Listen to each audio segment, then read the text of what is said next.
اعوذ باللہ من الشیطان الرجیم بسم اللہ الرحمن الرحیم۔ آج ہم جس موضوع پہ گفتگو کر رہے ہیں وہ ہے گھروں میں جانوروں کا پالنا۔ اس حوالے سے آیت اللہ جوادی آمولی نے اپنی کتاب مفاتیح الحیات میں ایک باب باندھا ہے حیوانوں کی دیکھ بھال کے حوالے سے۔ اس باب میں مختلف جانوروں کو اپنے گھروں میں پالنے کے حوالے سے احادیث نبویہ اور ائمہ علیہم السلام کے فرامین کو درج کیا گیا ہے۔ اسی باب میں آیت اللہ لکھتے ہیں کہ کون سے جانوروں کو گھروں میں رکھنا چاہیے اور ان جانوروں کے رکھنے کے کیا فوائد ہیں۔ فرماتے ہیں کہ جن حیوانوں کو پالنے کی اسلام میں اور احادیث میں ترغیب دی گئی ہے ان میں بھیڑ، بکری، اونٹ، گھوڑا، بلی، مرغ اور کبوتر کی ایک قسم ہے۔ اور اس کے بعد یہ ان جانوروں کے بارے میں فضائل کے اوپر مبنی احادیث درج فرماتے ہیں کہ ان جانوروں کو اور پرندوں کو گھروں میں پالنے کے کیا فوائد اور کیا برکات ہیں۔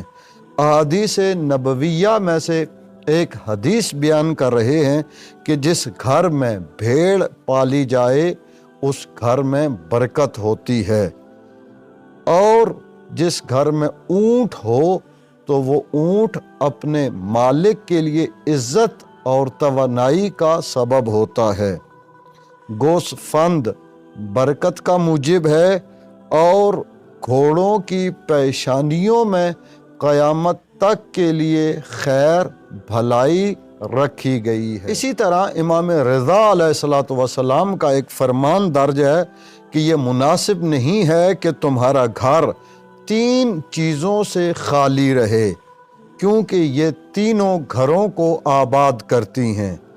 اور وہ 3 چیزیں کون سی ہیں؟ کبوتر، مرغ اور بلی۔ حضرت امیر المؤمنین علیہ السلام کا فرمان ہے کہ مرغے کی آذان اس کی نماز ہے، جبکہ اس کے پروں کی پھڑپھڑاہٹ اس کے رکوع و سجود سے عبارت ہے۔ اسی طرح پیغمبر اکرم صلی اللہ علیہ وآلہ وسلم کا فرمان ہے کہ اپنے گھروں میں مرغ رکھو، کیونکہ جس گھر میں کلغی والا مرغ ہوتا ہے اس گھر میں شیطان داخل نہیں ہو سکتا ہے۔ اسی طرح بعض روایات میں یہ بھی ملتا ہے کہ جس گھر میں سفید مرغ ہو اس گھر میں جادو کے اثرات نہیں ہو سکتے ہیں۔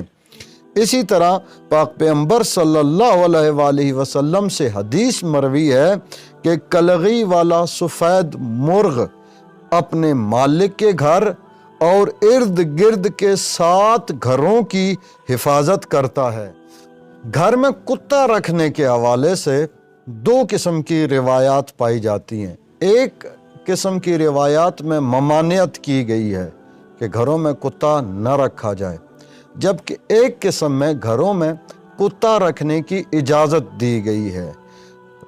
رسول خدا صلی اللہ علیہ وآلہ وسلم سے روایت ہے کہ اللہ کے فرشتے اس گھر میں داخل نہیں ہوتے جس گھر میں کوئی مجسمہ ہو یا کتا ہو یا کوئی مجنب شخص موجود ہو۔ امیر المؤمنین علیہ السلام فرماتے ہیں کہ کتے کے قریب ہونے سے اجتناب کرو۔ لیکن امیر المومنین علی ابن ابی طالب علیہ السلام کا ایک دوسرا فرمان بھی ہے جس میں سرکار فرماتے ہیں کہ شکاری کتے یا ریوڑ کی حفاظت کرنے والے کتے کے علاوہ جو دوسری تمام اقسام کے کتے ہیں ان میں کسی قسم کی بھلائی نہیں پائی جاتی۔ یعنی آپ ان 2 قسم کے کتوں کو رکھ سکتے ہیں، کتے کو رکھ سکتے ہیں یا وہ کتا جو ریوڑ کی حفاظت کرتا ہے اس کو رکھنے کی اجازت ہے۔ اس تمام گفتگو سے نتیجہ یہ نکلتا ہے کہ اگر آپ چاہتے ہیں کہ آپ کے گھر میں رزق کی برکت ہو، وسعت رزق چاہتے ہیں تو بکری رکھی جائے، یا اگر آپ چاہتے ہیں کہ آپ کے گھر میں برکت ہو تو اس کے لیے بھی بکری کو رکھنے کے لیے کہا گیا ہے۔ اگر آپ چاہتے ہیں کہ آپ معاشرے میں باعزت ہوں تو اونٹ رکھیں، اور اگر آپ چاہتے ہیں کہ آپ کے گھر میں خیر اور بھلائی رہے تو اس کے لیے گھوڑا رکھا جائے، اور اگر آپ یہ چاہتے ہیں کہ آپ کے گھر میں کسی قسم کے شیاطین داخل نہ ہوں، کسی قسم کا کوئی جادو نہ کیا جا سکے، یا اگر جادو ہے تو وہ ختم ہو جائے، تو اس کے لیے ائمہ کے فرامین کے مطابق آپ کو اپنے گھر میں سفید مرغ اور کلغی والا مرغ رکھنا چاہیے۔ اللہم صلی علی محمد و آل محمد وعجل فرجہم۔